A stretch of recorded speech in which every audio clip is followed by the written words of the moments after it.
আপনাদেরকে তিনটি এমন মুভি সম্পর্কে জানাবো যা আপনাদের জীবনকে পরিবর্তন করে দিতে পারে। তার ভিতর প্রথম মুভিটি হলো দ্য সোশ্যাল ডায়নামিক।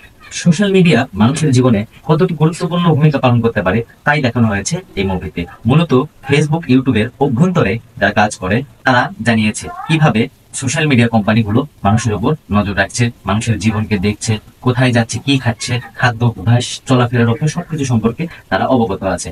এসব বিষয় নিয়ে তৈরি হয়েছে দ্য সোশ্যাল ডায়নামা। কিছু কিছু সিন এই মুভিতে এমন আছে যা আপনার লোম দাঁড়ায় যাবে, না দেখলে অবশ্যই দেখতে পারেন মুভিটি।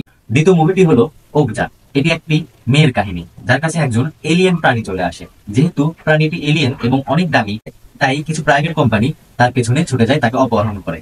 কিভাবে সে তার পোষ্যকে বাঁচায়, এলিয়েন প্রাণীটিকে বাঁচায়, এই কাহিনী নিয়েই তৈরি হয়েছে ওকজা মুভি। যারা মুভিটি দেখেননি অবশ্যই দেখতে পারেন। তৃতীয় মুভিটি হলো দ্য পার্সিউট অফ হ্যাপিনেস। ছবিটি হচ্ছে ক্রিস গার্ডিনারের জীবনে সত্য ঘটনা অবলম্বনে তৈরি।